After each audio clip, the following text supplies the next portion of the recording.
Bismillahirrahmanirrahim. Assalamualaikum warahmatullahi wabarakatuh. Subhanaka la ilma lana illa ma 'allamtana innaka antal alimul hakim. Wa la hawla wa la quwwata illa billahil aliyyil azim. Rabbi yassir wa la tu'assir wa tammim bil khair. Ya Fattah wa bika nasta'in. Nahmaduhu wa nusalli wa nusallim ala rasulihil karim wa ala alihi wa ashabihi al-fatihina bihadiyihim ilal haqiqatil majada amma ba'du. A'udzu billahi minasy syaithanir rajim. Bismillahir rahmanir wal 'asri innal insana lafi khusr illa allazina amanu wa 'amilus shalihat wa tawasaw bil haqq wa tawasaw bis sabr. Shadaqallahul azim. Wa qala an-nabi sallallahu alaihi wasallam naddarallahu imra'an sami'a maqalati فوعاها ثم أداها كما سمع رب مبلغ أو آمن سامعين أو كما قال عليهم الصلاة والسلام. Ya, hari ini kita pergi kepada muka surat yang muka surat 425, hadis yang ke-151 keseluruhannya, dan bracket nombor 12 iaitu hadis daripada bab berpegang teguh kepada Al-Quran dan Sunnah. Penjelasan mengenai ayat-ayat mutasyabihat. Ayat-ayat mutasyabihat. Bismillahirrahmanirrahim. Wa an Aisyah radhiyallahu anha qalat tala Rasul sallallahu alaihi wasallam wa huwa alladhi anzala 'alaika al-kitab minhu ayatil muhkamat wa qara'a ila wa ma yazakkaru illa ulul albab. Qala Rasul sallallahu alaihi wasallam fa iza ra'aita wa inda Muslim ra'aitumul ladzi yattabi'una ma tashabaha minhu fa ulaika alladzina sammahumullah fahzaruhum. Muttafaqun alaih. Sayyidatuna Aisyah radhiyallahu anha berkata, Rasulullah sallallahu alaihi wasallam telah membaca ayat ini yang keseluruhannya, walladzi anzala 'alaikal kitab minhu ayatun muhkamatun hunna ummul kitab wa ukhra mutasyabihat fa'amma alladhina fi qulubihim zaygun wa yattabi'una ma tashabaha minhum ibtigha'a al-fitnah wa ibtigha'a ta'wilih wa ma ya'lamu ta'wiluhu illa Allah war-rasikhu fil 'ilmi yaquluna amanna bihi kullun min 'indi rabbina wa ma yadhakkaru illa ulul albab. Nabi sallallahu alaihi wasallam membaca ayat ini yang terjemahnya, dialah yang menurunkan kepadamu wahai Muhammad kitab yang suci, yakni Al-Quran. Sebahagian besar daripada Al-Quran itulah ayat-ayat muhkam, ayat-ayat menjelaskan hukum yang tetap, tegas dan nyata maknanya serta jelas maksudnya. Ini yang ditulis oleh Datuk Mufti Muhammad Nur. Dijelaskan apa itu ayat-ayat muhkam, ayat yang tetap, maknanya ayat-ayat hukum yang tetap, tegas, kena buat macam mana pun, dan nyata, jelas maknanya serta jelas maksudnya. Ayat-ayat muhkam ialah ibu atau pokok isi Al-Quran, dan yang lain lagi ialah ayat-ayat mutasyabihat. Apa itu ayat mutasyabihat? Iaitu ayat-ayat yang kesamaran, samar-samar, tidak terang maksudnya. Oleh sebab itu timbullah faham yang berlainan menurut kandungan isi hati masing-masing. Jadi ayat-ayat mutasyabihat ni timbullah tak faham. Yang ditulis oleh dalam bracket tafsirnya, timbullah faham yang berlainan. Bukan tak faham, timbullah kefahaman yang berlainan menurut kandungan isi, menanduk kandungan hati masing-masing. Adapun orang-orang yang dalam hatinya, jadi dia dua golongan lah. Satu golongan yang dalam hatinya kecenderungan ke arah kesesatan, maka mereka selalu menurut apa yang sama-sama di dalam Al-Quran untuk mencari fitnah dan mencari ta'wil. Ta'wil apa dia? Memutar belikkan maksud menurut apa yang disukai olehnya. Padahal tidak ada yang mengetahui tentang tafsirnya, maksudnya yang sebenar, illallah, melainkan Allah. Dan orang-orang yang tetap teguh serta mendalam pengetahuannya dalam ilmu-ilmu agama. Orang-orang yang belajar. Dulu kita kata ikut Quran Sunnah ajalah. Jangan ikut Quran Sunnah, itulah Sunnah Rasulullah. Tapi kita tak belajar. Kita rasa ikut Quran Sunnah aja. Tak payah ikut ulama.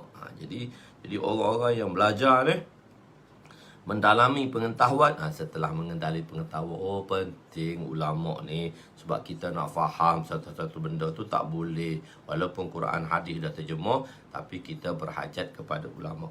Penting ulama ni. Jadi Tuhan pun sendiri berkata, orang-orang yang teguh dalam pengetahuannya serta mendalam pengetahuannya dalam ilmu-ilmu agama berkata, kami beriman kepadanya, semuanya itu datang daripada sisi Tuhan kami, dan tiadalah yang mengambil pelajaran dan peringatan melainkan orang-orang yang ulul albab, iaitu orang-orang yang berfikir. Ulul albab, ulul albab. Brani Bunch, Brani Bunch tu ada satu tariqah, Brani Bunch. Brani Bunch tu maksud dia ulul albab. Okey, bukan Ahmad Albab. Sayyidatuna Aisyah radhiyallahu anha berkata, Rasulullah sallallahu alaihi wasallam bersabda, jika kamu melihat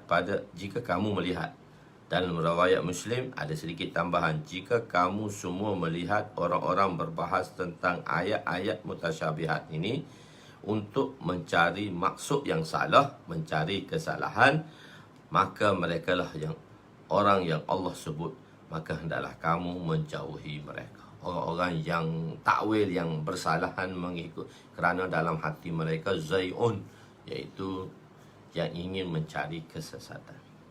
Okey, penerangan. Mereka yang berbahas mengenai ayat-ayat mutasyabihat, kan telah kita jelaskan ayat-ayat hukum jelas di situ. Itu pun jelas. Itu pun kita berhajat kepada penerangan yang diterangi oleh ulama dengan payung-payung ataupun dengan payung-payung ilmu-ilmu perantaraan fan, ilmu-ilmu hadis, ayat ini, ilmu-ilmu syaraf dan nahwu dan ilmu-ilmu alat yang lain untuk memahami isi kandungan Al-Quran walaupun di dalam ayat-ayat muhkam, iaitu ayat-ayat muhkamat. Muhkam tu ialah singular, muhkamat adalah pluralnya. Dalam Al-Quran ada dua jenis ayat. Satu ayat-ayat muhkamat, iaitu ayat yang jelas dan maksudnya tidak tersembunyi.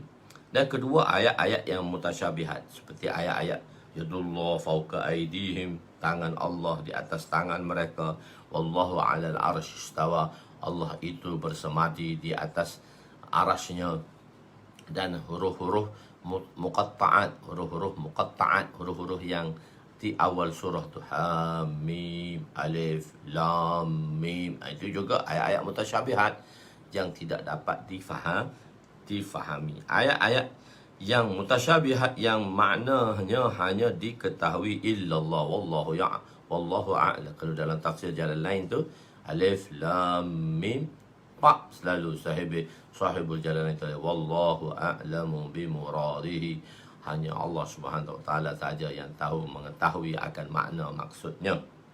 Mereka yang memahami ayat-ayat muhkam dan mengerti maknanya, pada mereka yang soleh dan dalam hati mereka ada keyakinan mereka ini memahami, mereka ini mempelajari dan memahami ayat-ayat muhkam.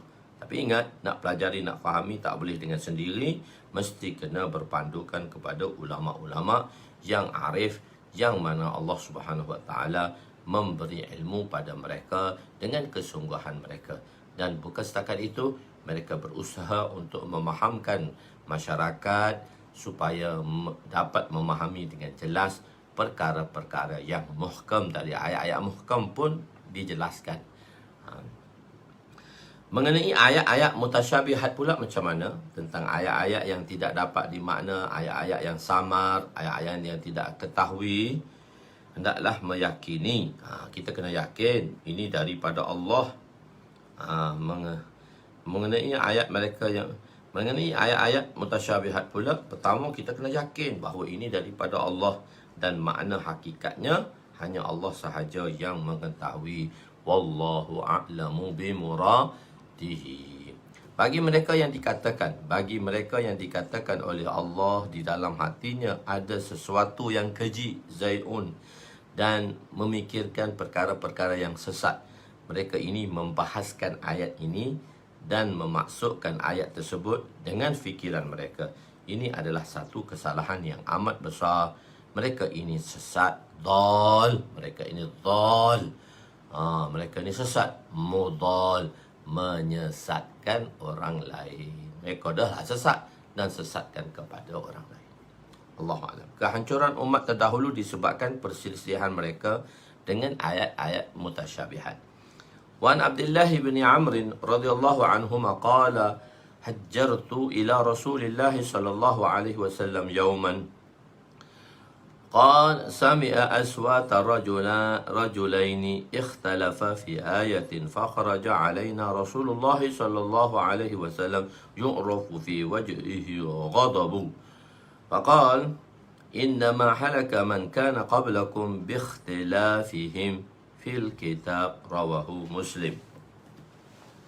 Sayyidina Abdullah bin Amr radhiyallahu anhuma.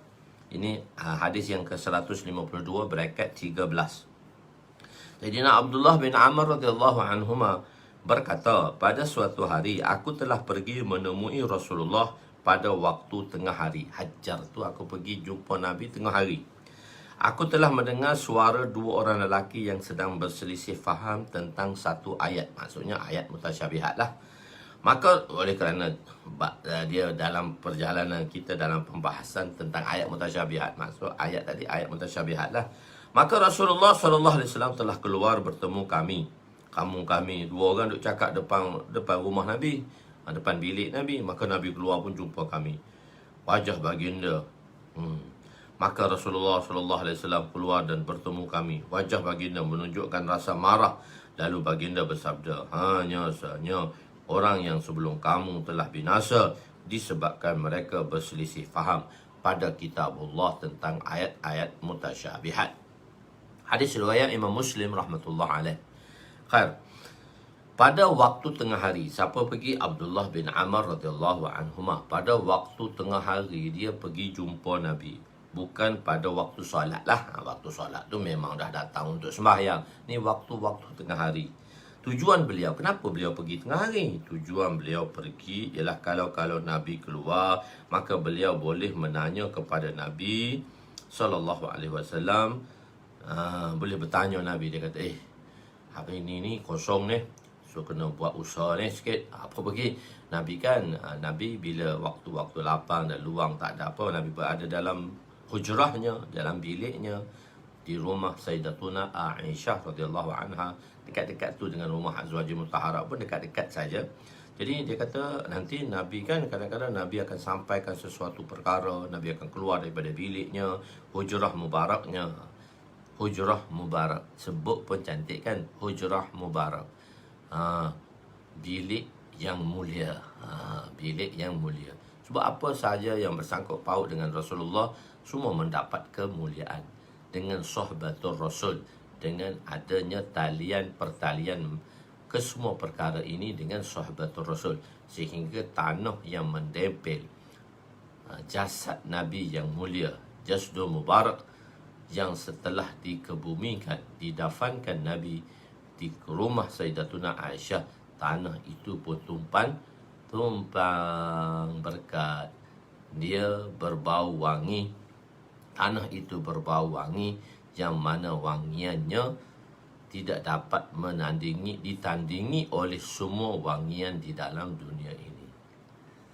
Wangi kubur Nabi tu, tanah tu tak ada apa pun, tapi tanah tu telah bersohbah dengan Nabi, dengan mendempelkan zatnya kepada zat yang mulia, iaitu baginda, sehingga keharumannya mengatasi kesemua keharuman wangian di dunia ini. Madza ala syamma turbata ahmadi alla yashumma mada zamani ghawaliya subbat alayya masaibun law annaha subbat alal ayyana sirna layaliya. Ini syair yang dibaca. Mungkin saya telah terangkan perkara ini, cuma saya nak ingatkan balik. Saya seronok cerita tentang perkara ini, tentang syair-syair hubungan seseorang itu dengan baginda sallallahu alaihi wasallam, walaupun diberitahu berkali-kali tapi diulangilah. A'iz dzikrin na'manin lana huwal mush in qarrarta a'iz dzikrin na'manin lana. Imam Syafi'i rahmatullah alaih telah membaca syair ini kepada muridnya, dan guru kepada Imam Syafi'i ialah Imam Malik rahmatullah alaih. Dan Imam Malik ni sezaman, muda sedikit kepada Imam Abu Hanifah. Imam Abu Hanifah ialah di antara imam-imam mazhab yang pertama. Dia adalah bersandarkan kepada mazhab Imam Abu Hanifah. Dan dia lahir pada tahun 80 Hijrah. 83 Hijrah kan, kita dah beritahu 83 Hijrah. 80 Hijrah dia lahir dan meninggal pada tahun 150 Hijrah, tahun yang mana lahirnya Imam Syafi'i rahmatullah alaih, dan lahirnya Imam Malik pada tahun 93 Hijrah. 93 Hijrah. Dan Imam Syafi'i sempat berguru dengan Imam Malik rahmatullah alaih. Maka Imam Syafi'i ini mendengarlah cerita tentang Imam Abu Hanifah yang tak pernah dilihatnya, tapi oleh kerana orang yang menceritakan tu mengambil sudut positif bahawa Masya Allah imam ni satu imam yang bagus, maka Imam Syafi'i telah melekarkan satu syair kepada Imam Abu Hanifah. A'iz zikrin na'manin lana. Imam Abu Hanifah namanya Nu'man bin Sabit. A'iz zikrin na'manin lana huwal mush iza qarrarta yatadarra'u. أعد ذكر النعمان لنا. أعد ذكر النعمان لنا. Allahu Akbar. Sebutlah nama Nu'man itu di hadapan kami. أعد ذكر النعمان لنا هو المشك. Kerana menyebut nama itu seperti kasturi. Iza qarrarta, apabila disebut berulang-ulang kali, yatadarra'u, maka tersebarlah keharumannya. Ajib, tersebarlah keharumannya. Maksudnya bila kita sebut orang tu dengan baik, maka tersebarlah berita-berita baik mengenainya. Apabila kita menyebut satu-satu orang tu dengan kejahatannya atau dengan kelemahannya dan kita mencari keburukannya, maka tersebarlah peristiwa-peristiwa buruk. Atau menyebut nama itu satu kasturi. Huwal mushk. Huwal mushk, satu kasturi. Huwal miskun. Kalau miskun, mushk. Huwal miskun. A'idh dhikrin na'manin lana. Sebutlah nama Nu'man di hadapan kami. Huwal mushk. Kerana menyebut nama itu satu kasturi. Wangi ya, maksudnya kasturi di sini kita sebut benda-benda baik. Iza qarrarta, bila disebut berulang-ulang kali, yatadarra'u, maka tersebarlah keharumannya. Ajib. Dulu syair dia ajib. Jadi Madza ala syamma turbata Ahmadi, telah diselubungi rasa duka cita. Subbat alayya masaibun law annaha, telah diselubungi rasa duka cita. Nu'man, bukan Luqman, Nu'man bin Sabit. Nu'man bin Sabit. Nama Imam Abu Hanifah Nu'man bin Sabit. Jadi apabila apa dia tu? Subbat alayya, telah diselubungi ke atas diriku masaibun, satu musibah, musibah yang amat besar. Subbat alayya masaibun law, sekiranya annaha, musibat, tadi musibat, sekiranya musibah itu, law annaha subbat alal ayyana sirna layaliya, jika musibah itu berada di waktu siang, maka nescaya gelaplah ia. Maknanya siang yang begitu cerah pun boleh jadi gelap dengan musibah, iaitu tiada ada musibah yang paling besar dengan kewafatan baginda sallallahu alaihi wasallam. Tak ada benda yang paling besar dengan kewafatan Nabi sallallahu alaihi wasallam. Allahu akbar. Madza ala syamma turbata Ahmadi. Maza syamma turbata. Maza. Maza. Mengapa maza ala syamma? Maza ala syamma. Mengapa tidak matu manafiyah? Mengapa tidak maza ala syamma? Maza ala. Ala tu memberi makna ilzam dan wajib. Mengapa tidak menjadi satu kewajiban? Man bagi siapa syamma Ahmadi yang pernah mencium tanah perkuburan Nabi, la yashumma madaz zamani qawaliya, maka dia tak perlu lagi mencium mana-mana wangian dan keharuman di dunia ini. Kenapa? Keharuman perfume, minyak atar dalam dunia ini tidak dapat menandingi tanah yang harumnya. Tanah yang harumnya. Kenapa harum tanah itu? Kerana dia telah mendempelkan dirinya kepada satu jasad yang sungguh mulia, iaitu baginda Muhammad Mustafa sallallahu alaihi wasallam.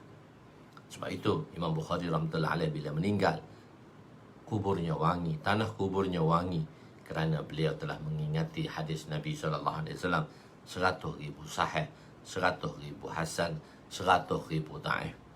Dan apabila ustaz kami Syekh Maulana Musa Rohani Bazir rahmatullahi alaih meninggal pada tahun 1998, maka tanah kuburnya wangi selama 7 bulan. Kenapa tanah dia tu wangi? Kerana beliau mengajar hadis Nabi. Dan barang siapa yang menghidupkan sunnah Rasulullah dan menghidupkan amalan Rasulullah, maka dia akan diwangikan di dalam kuburnya nanti. InsyaAllah kita semua moga diwangikan oleh Allah SWT dalam kubur kita. Sekurang atau tidak sekurangnya nama-nama kita wangi disebut oleh manusia. Tapi kita tidak mengharapkan gantian dan pujian daripada manusia. Kita hanya mengharapkan keredaan daripada Allah Subhanahu wa taala. Khair. Jadi itu menyebut namanya tadi. Jadi Allahu akbar. Jadi mereka keluar. Jadi sahabat ni pergilah nak ambil kesempatan nak bertanya Nabi sallallahu alaihi wasallam. Keluar, maka beliau telah menanya kepada Nabi. Maknanya kalau beliau maknanya kalau Nabi keluar, dia boleh tanya pada Nabi. Sahabat tidak akan mengetuk pintu rumah Nabi. Itu adab sahabat Nabi sallallahu alaihi wasallam. Sahabat ni dia tak ketuk rumah Nabi. Kita nak apa ketuk rumah Nabi? Sahabat tak akan ketuk rumah Nabi. Sahabat begitu hormat kepada Nabi, sahabat begitu cinta pada Nabi. Harakat dan sakanat sahabat, harakat, perbuatan dan diam sahabat yang mana tidak akan menyusahkan Nabi dan tidak akan menyusahkan orang yang dia cintai itu. Jadi sahabat tak akan pergi. Jadi jika masuk lewat, rugi lah. Jika masuk lewat, rugi lah. Kena tunggu awal-awal lah. Dah beritahu kan 6.45, tunggulah 6.42 tu tunggulah. Tunggulah 6.42 tadi. Tunggu awal-awal sikit. Begitu. Tunggu 6.42, 6.40, tunggulah. Zikir-zikir sikit, doa-doa sikit. Jangan mari lewat, jangan masuk lewat. Jangan lewat, rugi. Tapi orang kata tak apa, lewat sikit pun. Lewat sikit pun tak apa, jangan lewat. Niat lewat sikit pun tak apa. Jangan lewat, rugi. Jika pergi lewat, maka banyak perkara tertinggal. Banyak tertinggal, walaupun boleh tengok balik. Tapi tak sama semasa live ni. Tapi semasa hadir tu lagi baguslah. Berdepan satu sama lain. InsyaAllah satu hari nanti. Semasa berada di dalam hujrah mubarak, masa Nabi duduk dalam biliknya yang mulia tadi, maka Nabi mendengar dua orang sedang berbahas mengenai satu ayat mutasyabihat. Membahas tentang ayat mutasyabihat. Dalam hadis tidak dinyatakan, tetapi maksudnya Nabi mendengar dua orang berbahas tentang ayat dalam hadis ini tak dinyatakanlah, tapi maksudnya ayat-ayat mutasyabihat lah, kerana perbahasan ini boleh membawa kepada kekufuran kalau disalah anggap dan disalah fahami. Apabila mendengar perbalahan ini, maka Nabi pun keluar daripada hujrah mubarak bilik baginda yang mulia dengan perasaan yang sangat marah untuk perkara mutasyabihat ini. Maka jawapannya, apa jawapan Allah mengenai ayat-ayat mutasyabihat ini? Kullu min indi rabbina. Kullu min indi rabbina. Kalau kau tak faham, semuanya daripada Rabb kita. Rabb kami semualah Rabb. Surah Ali Imran ayat 7. Hanya Allah yang mengetahui. Hanya Allah yang mengetahui. Kita tidak dibenarkan untuk berbahas tentang ayat-ayat mutasyabihat. Kita tak boleh bahas. Kita tak boleh bahas setakat nak memahami sedikit makna. Itu pun ulama kata terjemahnya hanya Allah sahaja yang mengetahui, dan takwilnya dan sebagainya. Oleh kerana itu, seorang mufassir, seorang yang nak mentafsir Al-Quran, sebelum dia boleh mentafsir Al-Quran, sebelum dia tulis tafsir Quran, dia mesti mengakui kelemahannya. Dia tak tahu apa. Satu orang tu sebelum dia nak cerita apa-apa, dia kena nafikan dia tak ada apa-apa. Tafsir Quran kan nak menjelaskan makna zahir, tafsir ma'ani Quran, tafsir lafzi Quran. Sebelum nak menjelaskan Quran tadi, dia kata dia tak ada apa-apa. Sebelum dia boleh mentafsirkan Al-Quran, maka dia mestilah mengakui kelemahannya. Alif Lam Mim, wallahu a'lamu bimuradihi. Hanya Allah yang tahu, yang lebih mengetahui akan makna dan maksudnya. Dia perlu mengisytiharkan kejahilannya. Mengisytiharkan kejahilan Allah. Dia kata mesti mengisytiharkan kejahilannya. Alif Lam Mim. Alif Lam Mim. Apa tu? Wallahu a'lamu bimuradihi. Hanya Allah yang lebih mengetahui. Hanya Allah yang lebih mengetahui. Hanya Allah yang lebih mengetahui maknanya. Pertanyaan atas kepentingan individu menyebabkan orang ramai tersingkir daripada kebaikan. Jangan satu-satu masalah individu. Untuk kepentingan individu, walaupun benda itu nampak bagus, tapi ada syek, ada individu, ada maksud individu di dalam pertanyaan itu. Khususnya bila bertanya kepada Nabi lah. Bila bertanya kepada Nabi, dan bila sahabat-sahabat ataupun pengikut-pengikut Nabi-Nabi yang dahulu, bila bertanya kepada Nabi, dia ada syai', ada sesuatu yang terselindung di sebalik pertanyaan itu atas kepentingan dirinya. So bahaya, jangan bertanya. Pertanyaan atas kepentingan individu, tajuk dia tu wajib kan. Pertanyaan atas kepentingan individu, tanya macam tak tahu, tapi tanya tu atas kepentingan diri dia, menyebabkan orang lain tersingkir daripada kebaikan. Menyebabkan orang lain tersingkir atas kebaikan. Jangan jadi bodoh macam ini. Bahasa kasar sikit tu.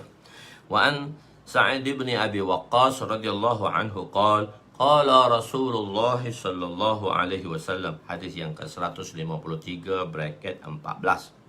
Qala Rasul sallallahu alaihi wasallam, inna a'zamu muslimina fil muslimin jurman man sa'ala an syai'in lam yuharrim 'ala an-nas fahurrima min ajli mas'alatih.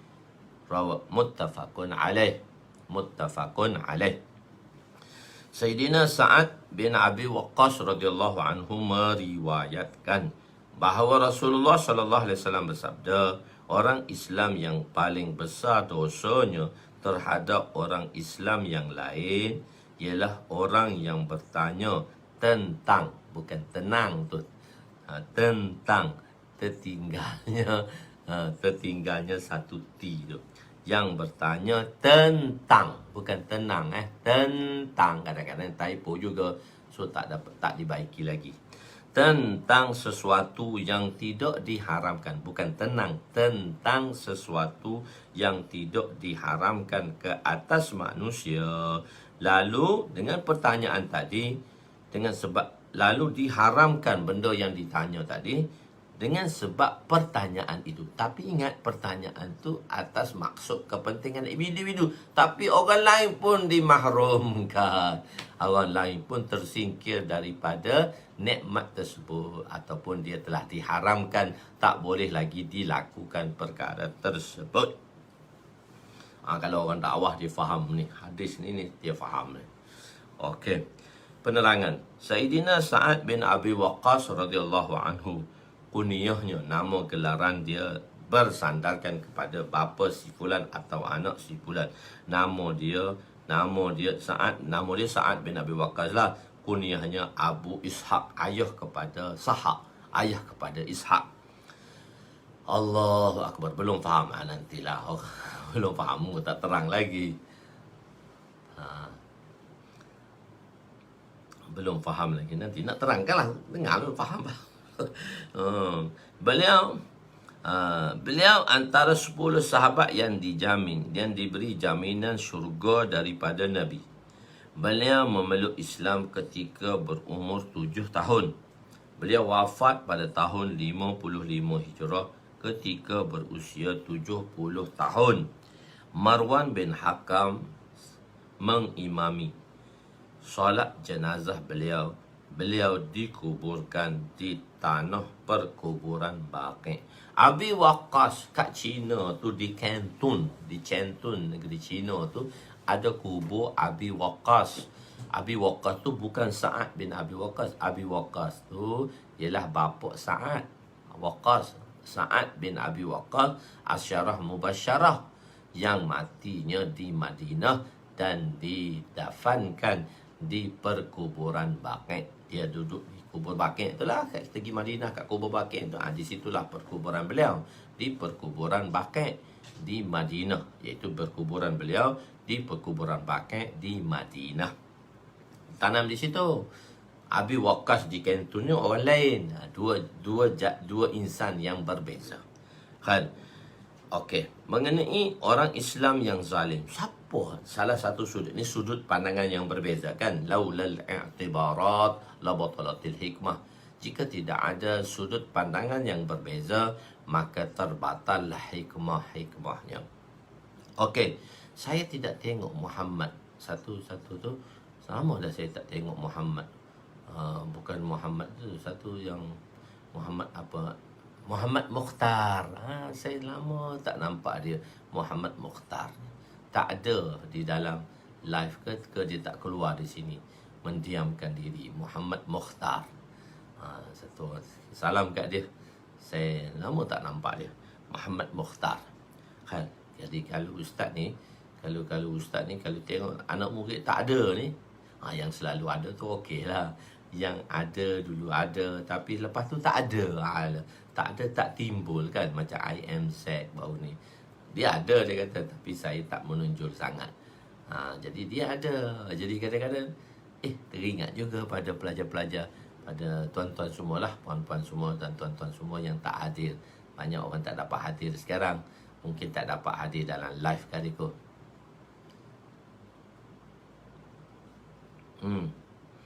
Jadi beliau memeluk Islam ketika berusia 17 tahun. Ya betul lah, 17 tahun, tahun 55 Hijrah. Beliau mungkin tak tatadabuk, muda lagi, beliau masuk Islam muda lagi. Sa'ad bin Abi Waqqas. Jadi berusia 7 tahun sebab beliau mati pada tahun, beliau wafat pada tahun 55 Hijrah. 55 Hijrah 17, mungkin tak tatabuk kali kau tu. 55 sebelah 40 41 jadi 58 saja. Tak kena tu. Mungkin dia di segi typo lah, tuan-tuan. Benda tu di segi typo lah, insya-Allah. Jadi kalau orang mau 70 kan, kalau tahun 55 Hijrah, iaitu daripada Rasulullah sallallahu alaihi wasallam wafat, Jadi masa 55 Hijrah tu dia 20 lebih lah, 29 tahun dah. 40, dia 41, 48, 58, 12 tahun lagi campur lah, 12 tahun, 29 tahun, umur 29 tahun. Beliau masuk ketika berusia 59 tahun. Okey. Tak apa, yang ujung-ujung tu tak ada, tak apalah. Mana awal-awal tu ada tu semangat sikit. Jangan masuk lewat. Tuan Johar, tak apa. Mungkin ada urusan lain. Boleh tengok lagi yang belakang tu, tak apa, insyaAllah. Sebab tu tujuan kita. Saja tanya kawan-kawan tak ada dalam majlis ni. Lain rasa dia. Sayang pula. Okey. Mengenai orang Islam yang paling zalim, siapakah a'zamul muslim di kalangan orang Islam yang paling jurum besar kesalahannya, paling zalim terhadap orang Islam yang lain? Dia merupakan sumber kezaliman pada orang lain. Zalim lah, kenapa? Mengenai suatu perkara yang harus. Dulu perkara tu, benda tu tak haram pun, harus pun, tapi atas kepentingan individu dia bertanya. Tapi disebabkan pertanyaannya, Allah haramkan perkara tersebut. Maka Nabi haramkan perkara tersebut. Tak boleh buat dah. Atas pertanyaan tu tak boleh buat. Memang Allah dah tetapkan, tapi jangan jadi kita sebagai sebab. Kita tak tahu semua. Tadi kata, kan bertanya tak tanya pun Allah dah tetap dah. Orang buat salah tetap salah. Allah Ta'ala tak ada siapa tahu. Itu dalam takdirnya. Kita tak boleh jawab, Allah dah tetap dah, aku tak tanya-tanya pun benda tu akan jadi haram. Itu kita tak tahu. Itu dalam takdir Allah, yang Allah menetapkan segala-galanya. Tapi bagi pihak kita, kita dimukallafkan, kita diberi tanggungjawab. Jadi tanggungjawab kita untuk menunaikan apa yang Allah suruh dan meninggalkan apa yang Allah larang. Jadi salah satu tanggungjawab kita juga, janganlah bertanya mengenai masalah individu, menyebabkan masalah tu diharamkan secara totally, secara semua. Benda tu bagus, benda tu tak halal pun, tak haram pun, tapi dengan sebab pertanyaan tu jadi haram. Misal contohnya, ada satu krisis besar lah yang pernah berlaku, dan saya pernah dengar cerita ni lah. Dia ada di satu-satu organisasi tadi, dia ada satu-satu pertubuhan tadi, dia ada satu kantin sekolah tau. Dia ada kantin, kantin lah, tempat orang makan dan sebagainya. Tempat orang makan dan sebagainya, dia ada kantin. Kantin tu adalah satu sumber daripada institusi tadi lah. Satu tempat tadi, dia sumber dia tadi. Jadi cuma dia tak puas hati dengan kantin tu. Satu orang tu dia tak puas hati dengan kantin tu. Ini satu contoh lah. Ini bukan masalah ayat-ayat lain, mana kita nak bagi contoh bagi kita. Dia tak puas hati dengan pengurusan kantin tadi. So dia telah masukkan perkara ini kepada orang besar. Dia kata beginilah kantin ni, beginilah diurus oleh orang, beginilah orang tak bertanggungjawab lah, beginilah begini. Sebenarnya dia di situ, dia nak kat kantin tu. Dia nak kat kantin tu. Dia nak keuntungan daripada kantin tu. Dia nak uruskan kantin tu. Tapi dia di kalangan orang-orang yang diberi mandat untuk menjaganya lah. Tapi dia tak ada nama di situ. Maka dia bawa perkara dia kepada orang atasan, sehingga orang atas seputus, okey, kantin ditutup. Kantin ditutup. Kantin ditutup. Kantin ditutup. Sebab atas dasar keperluan ini, atas pertanyaan individu. Dia bertanya, bukan nak tunjuk takwa pun. Bukan bertanya tu atas dasar takwa lah. Kalau orang tengok, Masya Allah, bagus, prihatin sungguh, orang buat tak betul pun, dia nak tanya, dia tegur orang tak betul tu, dia report kepada orang atasan mengenai pengurusan tak betul, sebab dia tak ada dalam tu, sebab dia nak duduk dalam tu. So dia bawa perkara ni kepada orang atasan. Orang atasan kata, okeylah, kalau macam tu kita tutup lah kantin ni, jangan siapa ada manfaat. Sedangkan banyak manfaat di situ. Kantin itulah nak biayai yayasan ni. Tapi oleh kerana atas kepentingan individu, bodohnya dia tadi, menjadi dan besar kesalahan orang Islam ke atas Islam yang lain dari sudut kezalimannya. Jangan kita jadi bodoh. Atas dasar kepentingan individu, kita menahan sesuatu perkara dan kita bawa kepada pihak atasan yang menyebabkan Ni baru boleh faham kan? Boleh faham lah apa maksud dia tadi. Maknanya jangan tuan-tuan, mungkin kita tak ada kepentingan individu situ, atau kita ada buat pengurusan tapi kita tak ada kepentingan individu tadi. Kita nak menunjuk kita ni orang paling simpati lah, orang yang bagus lah kita ni, sebab pengurusan tu tak bagus lah. Kita nak balik supaya pihak atasan mengkaji selidik kenapa pengurusan ni tak bagus, patut pengurusan ni diberi kepada orang lain. Sedangkan dia ada kepentingan individu di situ. Dia ada kepentingan individu di situ. Maka pihak atasan, ni Allah Ta'ala lah, ni kita bagi misal bagi kita, ni bagi misal general, ni kita bagi misal macam tu. Sehingga pihak atasan buat keputusan, okey, tutup semua kantin, tak ada siapa boleh manfaat. Tak ada siapa boleh manfaat. Ada tempat kena marah. Orang-orang bodoh macam ni tak boleh lah tempat kena marah.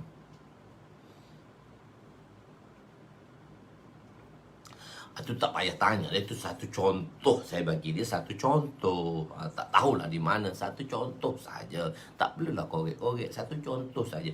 Jangan atas kepentingan individu tadi. Begitu. Misalnya, jangan atas kepentingan. Kadang-kadang ada koperasi kan. Ada dibukanya koperasi dan sebagainya. Banyaklah yang berlaku di luar ni. Banyak buka koperasi. Kenapa koperasi itu tutup lah? Syarikat tu dah tutup koperasi dia. Kenapa? Adalah something wrongnya tu. Sebab ada orang yang jenis macam ni. Ada orang yang jenis macam ni. Pertanyaan di atas kepentingan individu tadi. Mengenai orang Islam yang paling zalim terhadap orang Islam yang lain, iaitu mengenai suatu perkara dulu harus tak menjadi masalah pun boleh buat, okey. Tetapi disebabkan pertanyaannya Allah haramkan. Dalam Al-Quran Allah berfirman, "Fas'alu ahla zikri in kuntum la ta'lamun."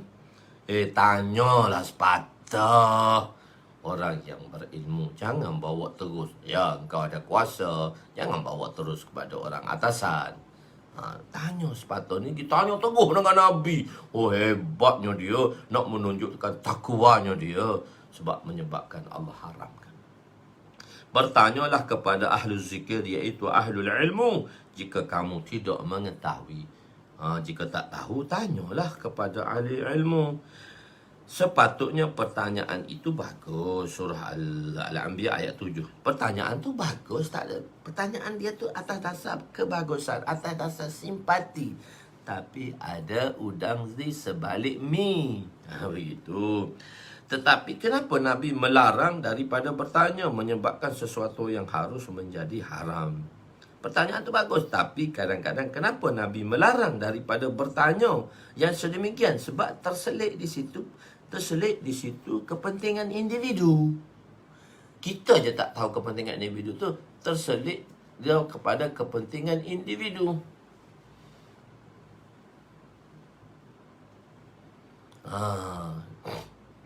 Di Jamhuriyah tak mula lagi pengajian. Pengajian di Jamhuriyah bulan 8 baru mula. Bulan 7 ni pihak pengurusan mengatakan kita tak kendalikan lagi. Dia dah hantar mesej, jadi tak dikendalikan lagi lah. Jadi Allahu Akbar. Jawapannya, bukan semua jenis soalan yang tidak perlu ditanya. Ada soalan perlu ditanya, seperti pertanyaan. Tidak. Jadi bukan semua jenis soalan, tetapi persoalan yang tidak perlu ditanya. Bukan semua tak boleh tanya. Kalau tanya, kena tanya. Kalau tak tahu, kena tanya. Tapi tak semua. Seperti pertanyaan Bani Israel ni. Ayat 67, ayat 73 tanya. Bila Allah Ta'ala perintahkan untuk sembelih seekor bakarah. Sembelih seekor bakarah. Sembelih lembu. Sembelih lembu. Lepas tu Bani Israel tanya, lembu tu warna apa? Lembu tu warna apa? Pernah bekerja tak? Dah boleh menggunakan untuk membajak kah? Launuha, tanya tentang warnanya, macam-macam. Orang Bani Israel tanya. Kena sembelih lembu je sebenarnya. Sembelih lembu tu untuk mengambil ekor dia. Biasanya ambil ekor bahagian daripada badan dia tu. Apa ni? Pukul pada mayat. Maksudnya letak pada mayat. Sentuhkan dengan mayat. Dan mayat itu akan beritahu siapa pembunuhnya. Kisah Baqarah tadi. Tapi tanya dia, kenapa lembu tu warna apa? Tasal launaha tasarrun nazirin. Lembu tu warna apa? Pernah membajuk ke tak? Oh, panjang cerita. Ayat lembu-lembu sudah ya. Dia panjang-panjang tanya. Sehingga pertanyaan tu menjadi sulit. Lah sekali tanya banyak sangat, kena beli lembu. Lembu tu dibeli dengan harga seberat emas, seberat lembu tadi. Panjang cerita lah Allah Subhanahu Wa Taala nak buat. Itu satu lembu itu adalah kepunyaan anak yatim daripada keluarga yatim. Maka orang pun carilah warna lembu tu begini. Surah Baqarah kan, ayat Baqarah tu. Tapi cerita tentangnya ayat 67 dan 63. So saya tak nak tafsirkan, saya nak beritahu di situ saja. Begini, warna dia begini, warna pernah membajak, tak pernah membajak dan sebagainya. Lah cari-cari lembu yang dikendaki tadi berada pada satu keluarga yatim dan anak yatim duk jaga lembu tadi. So belilah lembu tu. Berapa harga dia? Kalau lembu, kalau kita buat korban ni, lembu kan dalam 300 kilo, 200 hingga 260 hingga 300 kilo. Kita ambil lah lembu 300 kilo. So ditimbangnya lembu tu dengan harga 300 kilo emas. Sama berat dengan lembu, dia dapat emas 300 kilo. Oh, 300 kilo emas. Tak serupa dengan seekor lembu dah. 300 kilo daging dah lah. 300 kilo emas. Sekilo emas tu 150,000. 150,000 kali dengan 300. Tak tahu berapa lah.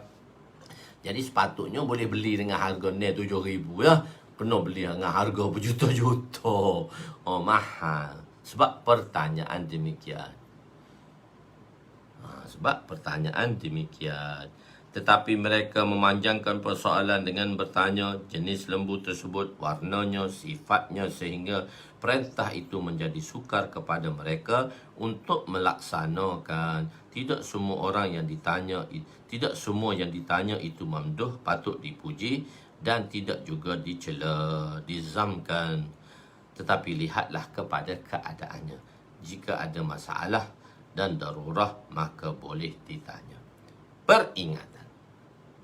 Jangan suatu soalan ditanya kepada masyaikh atas kepentingan individu. Dalam dakwah, jangan kita bertanya kepada masyaikh kita atas dasar kepentingan individu sehingga menyebabkan orang lain tersingkir atau disingkirkan daripada rahmat tersebut. Dulu benda tu boleh, lepas tu tak boleh dah.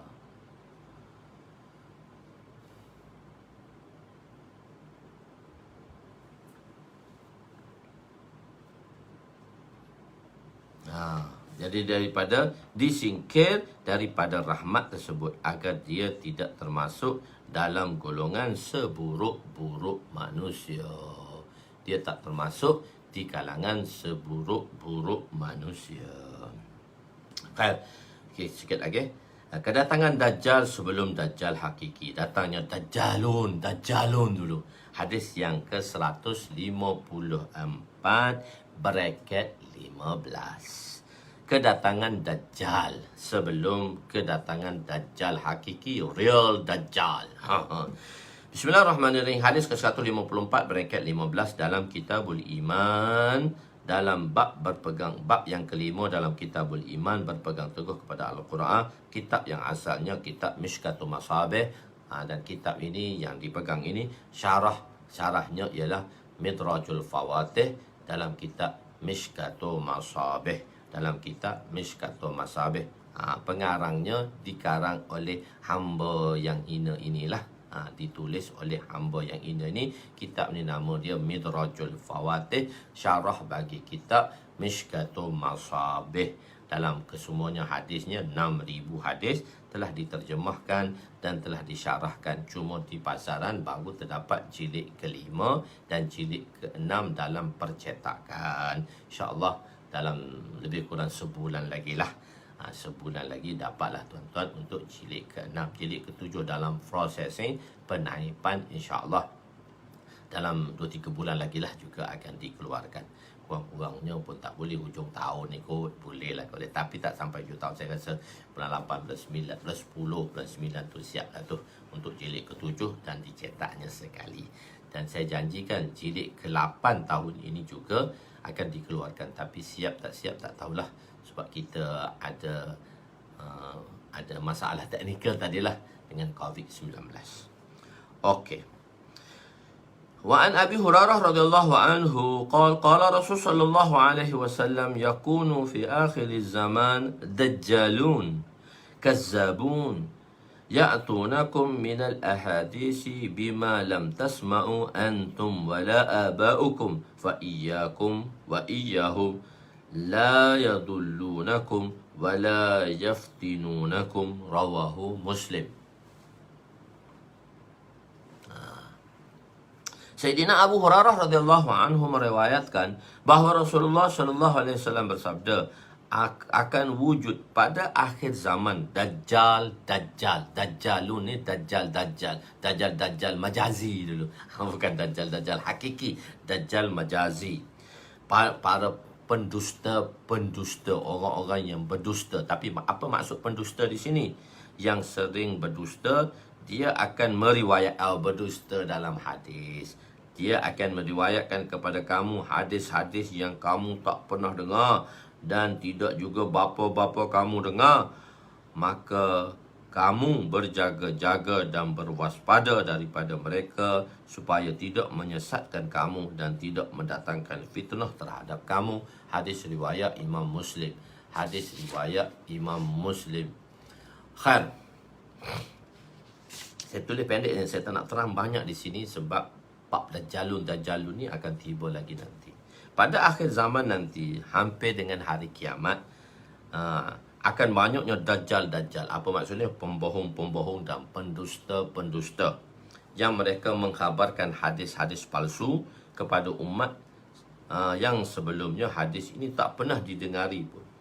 Hadis-hadis ini diada-adakan. Ada yang mengada-adakan masalah. Contohnya, barang siapa pada waktu pagi memberi sedekah pada daku RM10, maka baginya 3 mahligai dalam syurga. Hadis ni hadis maudhu'. Bukan, kita telah jelaskan apa itu hadis maudhu' kan. Hadis maudhu' itu disebabkan oleh rawi pernah berbohong di dalam satu hadis. Dengan sebab pembohongan hadis tersebut, maka kesemua hadis yang diriwayatkan oleh rawi tadi dikira maudhu'. Bukan satu spesifik hadis tu disebabkan oleh rawi tadi, semua hadis, kerana dia telah berbohong dalam satu hadis, dia telah merekakan hadis, semua dalam riwayatnya tadi dipanggil, semua dalam riwayatnya tadi dimaudhu'kan. Maknanya dirangkumkan ke semua riwayat daripada rawi yang pernah berbohong tentang hadis itu, kita panggil dia hadis riwayatnya itu adalah maudhu'. Maknanya hadis yang dia keluarkan semua hadis tadi, hadis dia tak diterima lah atas individu tadi, rawi tadi lah. Bukan atas spesifik kepada satu hadis. Semua hadis ni hadis maudhu', ni hadis direka ni. Sebenarnya rawi yang meriwayatkan hadis tu pernah mereka hadis yang lain, tapi hadis tu dikatakan hadis maudhu'. Yang dikatakan hadis maudhu'. Jadi tak semua jadi hadis maudhu'. Jadi cuma yang menjadi masalah sekarang, hadis dhaif tu dikata hadis maudhu'. Hadis dhaif tu ditashbihkan dengan hadis maudhu'. So tu yang menjadi ni maudhu' ni palsu ni palsu. Hadis dhaif tu dhaif, bukan hadis lemah. Hadis tu dhaif. Dhaif tu disebabkan oleh syarat-syaratnya tidak dicukupi. Syarat yang tak cukup pada seorang rawi. Dhabitnya kurang, hafzahnya kurang. Begitu. Maknanya dhabit dia, ingatan dia kurang, takwa taharah dia kurang, dan semua ini dijelaskan. Bukan hadis tu dhaif, tu hadis lemah. Hadis dhaif, hadis lemah tak boleh pakai. Hadis dhaif tu kerana rawinya tadi, sifat rawinya tadi. Sebab itu dibahaskan pula. Jadi cuma yang menjadi kesilapannya daif itu dikira maudhu' oleh sesuatu golongan, oleh sesuatu pihak yang agak melampau. Jadi tak bolehlah, salah lah. Sehingga dia katakan, ni tak boleh semua hadis maudhu' ni. Ni hadis-hadis maudhu' ni tak boleh pakai. Misal contoh orang kata ni fadail amal ni tak boleh pakai ni. Semua hadis maudhu'. Dalam tu ada hadis maudhu' tu.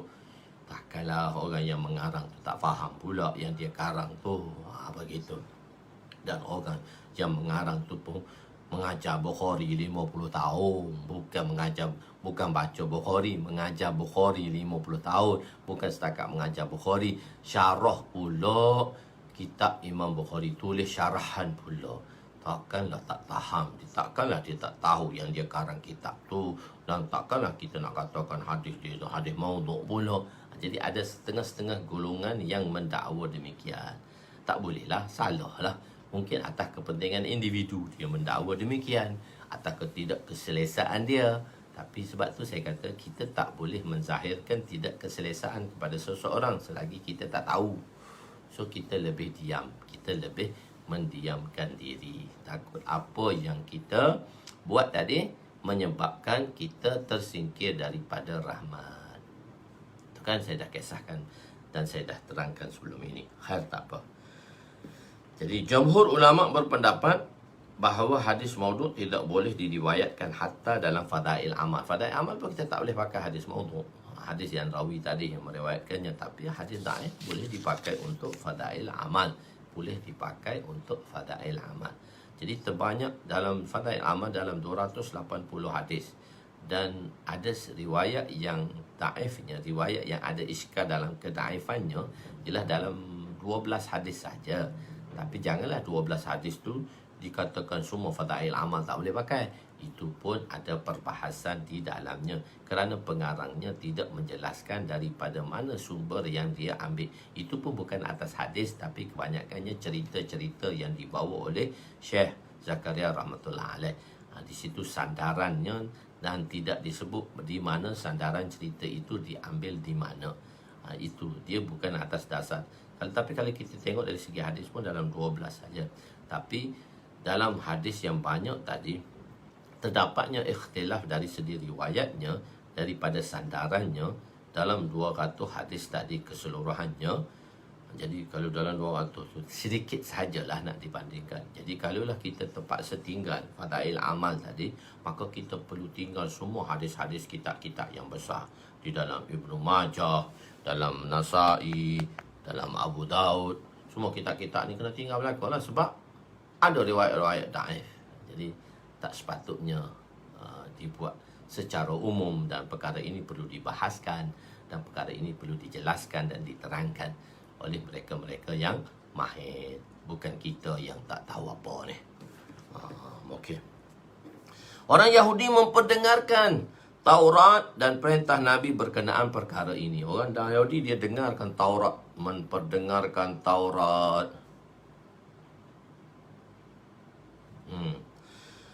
Wa anhu, hadis yang ke-155, hadis 155 bracket 16 dalam bab ni, hadis ke-16.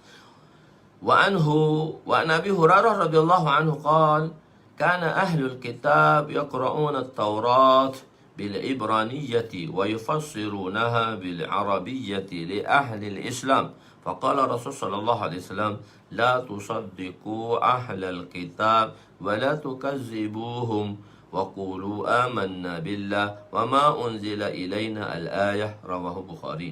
Sayyidina Abu Hurairah radhiyallahu anhu meriwayatkan, berkata, adalah ahli kitab, orang-orang ahli kitab, orang-orang Yahudi lah, telah membaca Taurat dengan menggunakan bahasa Ibrani. Taurat yang ditulis dalam bahasa Ibrani dan mentafsirkannya kepada orang Islam menggunakan bahasa Arab. Taurat ditulis dalam Ibrani dan Suryani.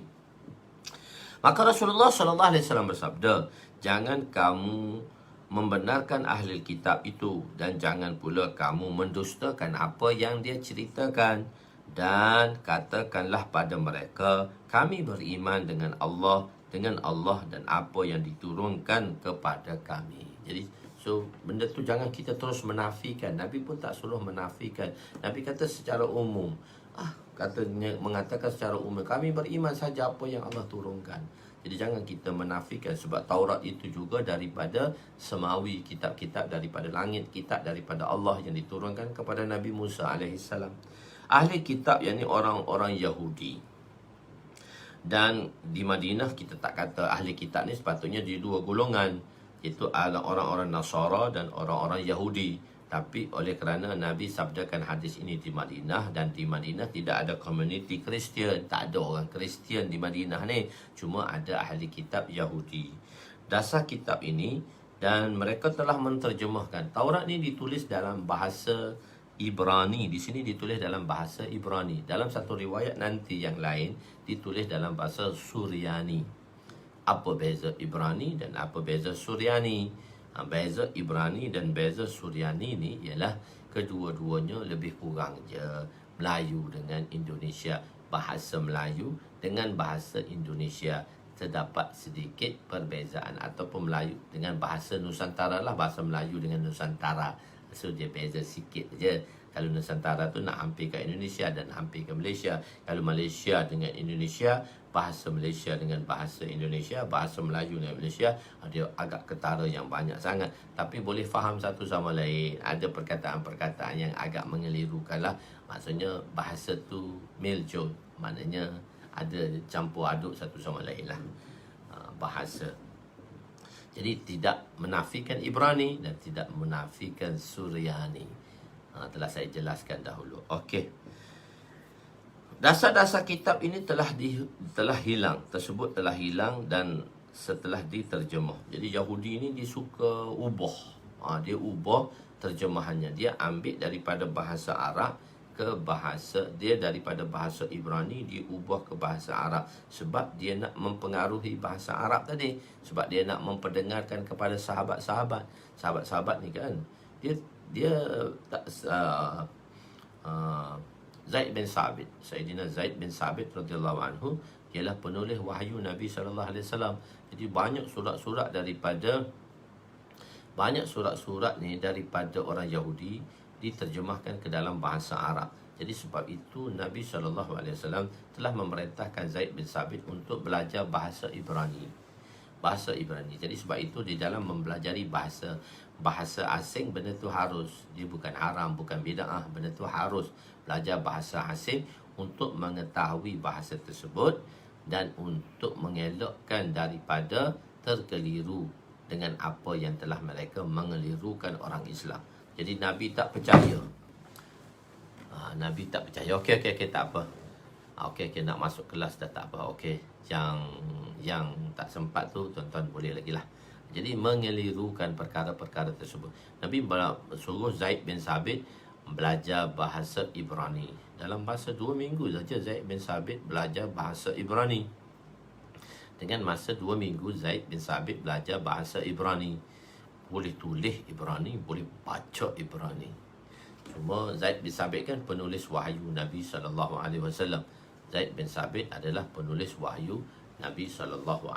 Saya nak sudahkan cerita ni sikit je lah. Jadi Zaid bin Sabit, jadi Nabi kata bila nak menulis tu, kamu letakkan kalam kamu di atas telinga. Dha' kalamak ala ra'sik fa innahu uzkurul bil ma'al. Uzkurul bil ma'al. Semasa nak menulis, letakkanlah apa dia ni, pena di telinga kamu. Fa innahu, kenapa letak pena kat telinga ni? Fa innahu uzkur bil ma'al, kerana meletakkan pen di telinga ini adalah mengingatkan kamu. Ma'al tadi diterima matlamat, mengingatkan matlamat. Pergi periksa letak pen atas ni, boleh jawab. Tapi kena baca lah.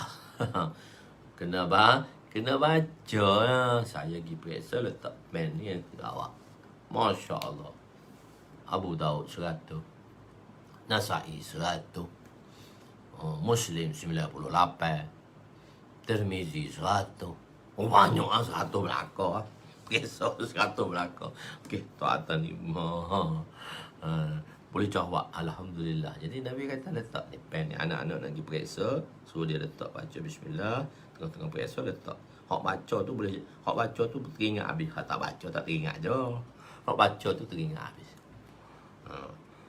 Baca 2 minggu je. Nabi perintahkan Zaid bin Sabit untuk melakukan demikian. Khair. Jadi bahasa. Dasar-dasar kitab itu telah hilang dan telah diterjemahkan. Ada sebahagian betul dan sebahagian lagi salah. Jadi perkara ini telah dibawa kepada sahabat, oleh sahabat kepada Nabi. Maka telah berlalu kisah Sayyidina Umar kan, membaca Taurat di depan Nabi dan muka Nabi bertukar menjadi merah padam dan merah kelemahan.